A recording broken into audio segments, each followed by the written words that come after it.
Salut tout le monde! Je vais vous raconter l'histoire politique la plus dingue de 2024. Imaginez un pays où les gangs faisaient littéralement la loi, assassinant 100 personnes par jour, et qui est maintenant plus sûr que la plupart des villes américaines. On parle d'un endroit où le président tweet des mèmes à Elon Musk, a rendu le Bitcoin monnaie légale et a construit une prison si massive qu'elle abrite plus de gens que certaines villes entières.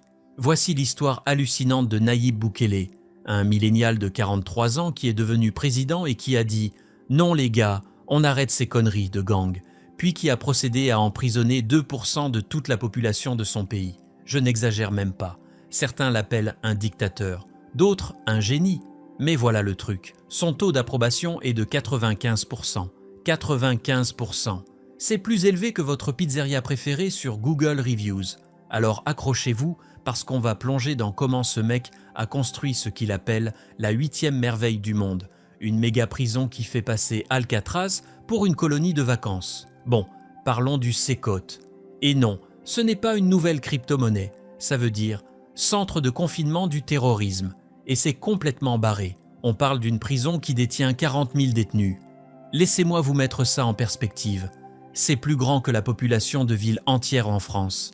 La prison de Fleury-Mérogis, qui est la plus grande prison d'Europe, détient environ 4000 personnes. Ce truc en détient 10 fois plus. L'endroit est énorme.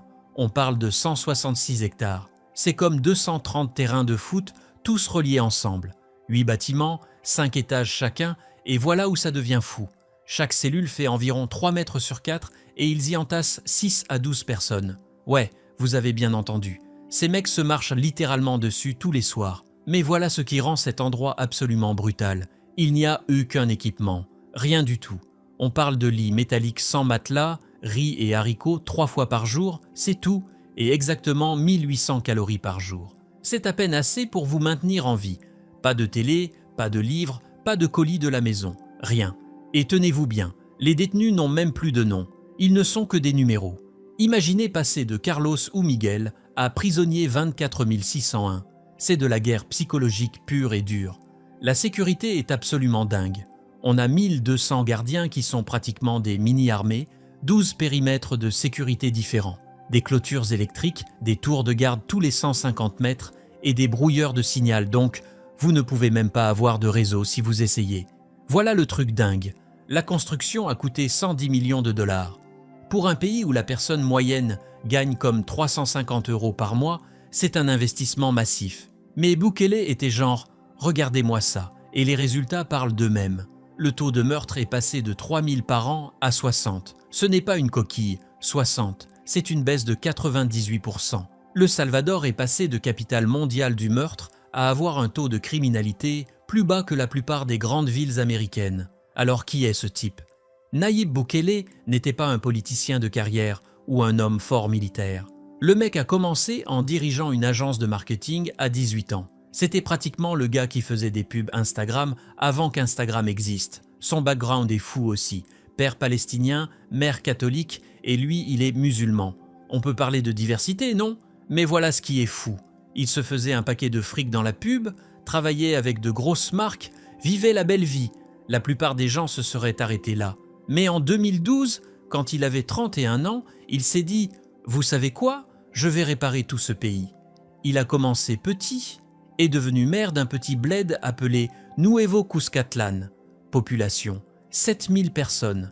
En 3 ans, il l'a transformé d'un vrai taudis en un endroit où les gens voulaient vraiment aller. Puis en 2015, il a vu grand, est devenu maire de San Salvador, la capitale. C'est là que ce mec a vraiment montré son côté tech. Il a pratiquement transformé la ville en ville intelligente avant que les villes intelligentes soient à la mode. Wi-Fi gratuit partout, caméras de surveillance, tout en numérique. Son taux d'approbation a atteint 95% en tant que maire. 95%. Mais voilà ce qui l'a vraiment énervé, les gangs. On parle de MS-13 et leurs rivaux, certaines des organisations les plus brutales de la planète. Ils n'étaient pas juste vos gangs de rue moyens, ils avaient 70 000 membres actifs, contrôlant 80% du pays. Ils dirigeaient littéralement un gouvernement parallèle. Alors en 2017, Bukele a dit « J'en ai marre de ces vieux partis politiques » et a créé son propre parti appelé Nuevas Ideas. nouvelles idées. Son slogan était pratiquement « Il y a assez d'argent quand personne ne vole ». Simple mais efficace. 2019, élection présidentielle. Le mec avait 37 ans et se présentait contre ces politiciens de la vieille école et il les a complètement écrasés. Il a obtenu 53% des voix au premier tour. Game over. Maintenant voilà où Bukele a vraiment dit « Tenez ma bière » au monde entier. Première chose qu'il a faite en tant que président, déclarer une guerre totale aux gangs. Pas de négociation, pas de programme de réforme, guerre pure et simple. Le point de rupture est arrivé en mars 2022. Les gangs ont tué 87 personnes en un week-end. C'est comme une petite ville qui se fait rayer de la carte en 48 heures. La réponse de Bukele ? Non, on arrête de déconner. Il a déclaré l'état d'urgence et a pratiquement dit à l'armée et à la police « Arrêtez quiconque vous regarde de travers ». En un mois, ils ont arrêté 50 000 personnes. À la fin de l'année, 75 000. C'est littéralement une personne sur 80 dans tout le pays. Imaginez si la France arrêtait 800 000 personnes en un an. C'est l'échelle dont on parle. Les résultats ont été immédiats. Le taux de meurtre s'est effondré du jour au lendemain. Soudain, les grands-mères pouvaient aller au magasin sans se faire braquer. Les enfants pouvaient jouer dans les parcs. Les touristes ont commencé à débarquer. Mais attendez, il y a plus. En 2021, Bukele a fait quelque chose d'absolument fou. Il a rendu le Bitcoin monnaie légale. Pas juste acceptée, monnaie légale. Genre, vous pouvez payer vos impôts avec, acheter vos courses avec, tout. Tout le monde pensait qu'il était dingue. Le FMI était genre « Mec, qu'est-ce que tu fous ?» Mais Bukele jouait aux échecs en 4D. Il a acheté 2700 bitcoins avec l'argent du gouvernement à un prix moyen de 45 000 $. Ce portefeuille vaut maintenant plus de 200 millions de dollars. Pourquoi le bitcoin ? 3 raisons.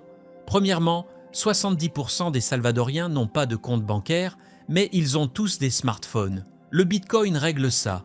Deuxièmement, ça attire les investisseurs crypto et les tech bros du monde entier. Troisièmement, ça leur donne l'indépendance vis-à-vis du dollar américain. Et ça a marché. Le pays grouille maintenant de nomades numériques, de conférences crypto et de start-up tech. Voilà où ça devient vraiment intéressant. Bukele n'est pas juste un dirigeant mondial au hasard. Ce mec est légitimement pote avec certaines des personnes les plus puissantes de la planète. Elon Musk, ils sont pratiquement des potes Bitcoin qui se tweetent des mèmes. Musk a répétitivement loué l'adoption du Bitcoin par le Salvador et Bukele répond avec des mèmes « Bob l'éponge ». Je n'invente rien. Trump, question marque relation encore plus proche. Ils se sont rencontrés plusieurs fois et Bukele a pratiquement dit à Trump « J'arrêterai les migrants de passer par le Salvador si tu nous aides avec quelques investissements. » L'art du deal, bébé. Mais voilà la partie la plus hallucinante. Des États américains envoient maintenant littéralement leurs prisonniers au Salvador. La Californie et New York, qui ont des problèmes de surpopulation carcérale, sont genre « Hey, on peut vous envoyer certains de nos pires criminels dans votre méga prison ?» Et le Salvador répond « Bien sûr, envoyez-nous vos meurtriers, on a de la place. » Réfléchissez à ça une seconde.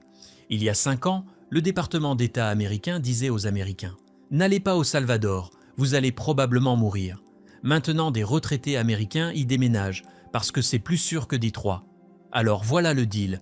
Bukele a pratiquement pris un État défaillant et l'a transformé en success story en 5 ans. Est-ce un dictateur ? Peut-être. Y a-t-il des problèmes de droits de l'homme ? Définitivement. Mais voilà ce qui est indéniable, ça a marché. Son taux d'approbation est de 95%.